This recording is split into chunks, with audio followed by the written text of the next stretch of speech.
আসসালামু আলাইকুম। আমি মাকসুমা চৌধুরী মিতু বলছি ঢাকা থেকে।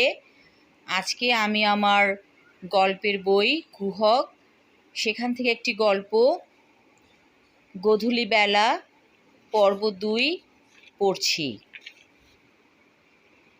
মানুষ কি করে এত নিষ্ঠুর হতে পারে, অথচ বাংলাদেশের মানুষগুলো ছেলে ছেলে করে পাগল হয়ে যায়।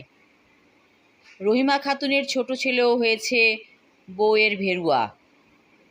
আম্মাকে নিয়ে রেখেছিল কিছুদিন ছোট ছেলে তার বাসায়। শেষমেশ বউয়ের কথায় রহিমা খাতুনকে পাঠিয়ে দিয়েছিল ঢাকায়। ছোট ছেলে বেলাল চাকরি পেয়ে চলে গিয়েছিল চাটগা।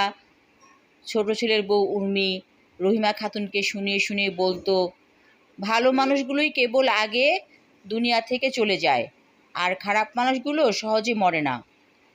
খোঁচাটা যে বউ রহিমা খাতুনকে দিচ্ছে তা বুঝতে কষ্ট হয় না।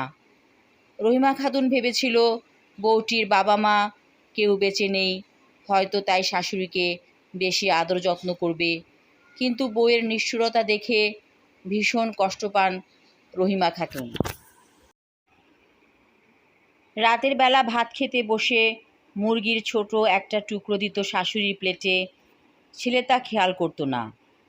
সংসারে বেশি আশা করে কী লাভ, ভেবে নীরবে ভাত খেয়ে যেত রহিমা খাতুন। মুখে কোনো অনুযোগ প্রকাশ করতো না। কারণে অকারণে শাশুড়ি থাকছে বলে বেলালকে মন্দ কথা বলতে দ্বিধা করতো না উর্মি। একদিন মেঝো মেয়ে শিলাকে ফোন করে বলেছিল রহিমা খাতুন, মা গো, তুমি এসে এখান থেকে আমায় নিয়ে যাও। শিলা যা বোঝার তা বুঝে গিয়েছিল। একদিন চাটগা গিয়ে মাকে নিয়ে এসেছিল শিলা। রহিমা খাতুনের নিজেকে কেবলই মনে হতো ফুটবল লাথি খেতে খেতে চলেছেন। হে খোদা, তুমি ওদেরকে ক্ষমা করো, কোনো যোগ নেই ওদের প্রতি। নাতনি মমো কাঁদতে কাঁদতে বলেছিল, নানু তুমি যেও না, আমাদের সাথে থেকে যাও। প্লেনে উঠে হাঁফ ছেড়ে বেঁচেছিল রহিমা খাতুন। তাহলে সত্যি উনি যাচ্ছেন বিদেশে। প্রায় ৩ বছর পর আবার বাংলাদেশে ফিরে এলেন রহিমা খাতুন। শাশুড়ি এসে আবার বউদের বাসায় উঠে কিনা এ নিয়ে অস্থির হয়ে গিয়েছিল ওরা। বড় ছেলের বউ ফোন করে শিলাকে জিজ্ঞেস করে, আম্মা উঠবেন কোথায়? মেঝো মেয়ে শিলা বলেছিল, এই নিয়ে তোমাকে ভাবতে হবে না, আম্মা আমার সাথেই থাকবেন। দেশে ফিরে ২ দিন খুব ঘুমালেন রহিমা খাতুন। সব আত্মীয় স্বজন একে একে এসে দেখা করল। দেশে ফিরে অনেকগুলো মৃত্যু সংবাদ শুনলেন রহিমা খাতুন। এসা যে কি, কেন যে মৃত্যুর খবরগুলো লুকিয়েছিল ভেবে কষ্ট পান উনি। যাক, যা হবার তা হয়েছে। হয়তো এসা ভেবেছে বিদেশে বসে মৃত্যু সংবাদ শুনলে মায়ের মন ভেঙে যাবে, তাই বলেনি। মাঝে মাঝে রহিমা খাতুনের বুকের মধ্যে একটা খচখচানি হতে থাকে। মনে মনে ভাবেন, ওরা আমাকে বোঝা মনে করছে না তো?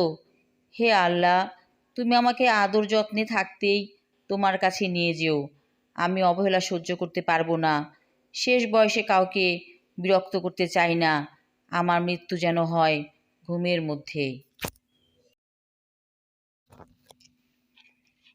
আজ খুব সকালে পাখির কলকাকলিতে ঘুম ভাঙল রহিমা খাতুনের।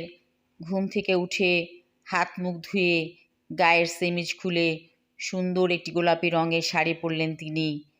একটু হালকা করে পাউডার মাখলেন মুখে। আয়নাতে নিজেকে দেখে বেশ অবাক হন। খুব ফ্রেশ লাগছে মুখটি। শিলাও ঘুম থেকে উঠেছে। মায়ের ঘুমের যেন ব্যাঘাত না হয়, তাই আলতো পায়ে ঘরে প্রবেশ করে শিলা।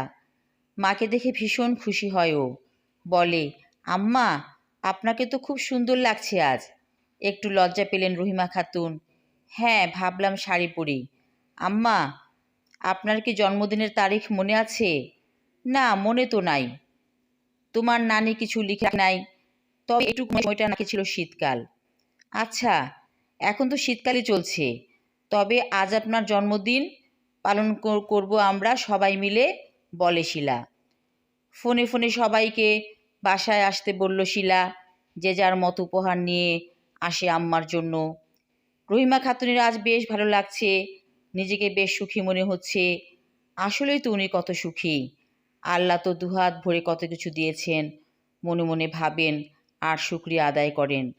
বড় ছেলে ইমন বেকারি থেকে বড় একটি কেক এনেছে। শিলা বাবুর্চি দিয়ে কাচ্চি বিরিয়ানি রান্না করেছে। দিনটি আনন্দ আর আনন্দে উদযাপিত হলো। রহিমা খাতুন হাসছেন প্রাণ খুলে, কথা বলছেন সবার সাথে।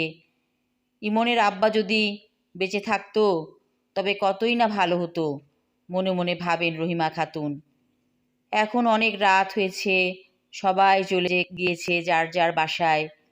শিলা মনে মনে বলল, আম্মা যতদিন বাঁচবে ততদিনই তাকে হাসি আনন্দে রাখবো, কোনো কষ্টই দিব না মায়ের মনে।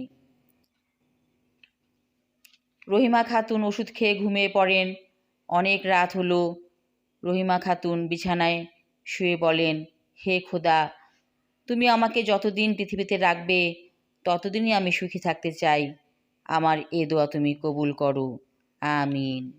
রহিমা খাতুনের বড় মেয়ে এশা রহিমা খাতুনকে আমেরিকা নিয়ে গিয়েছিল এবং 3টা বছর অনেক আনন্দে কেটেছিল। রহিমা খাতুন মনে মনে ভাবে, সুখ দুঃখ নিয়ে জীবন, ভালোই আছি আমি।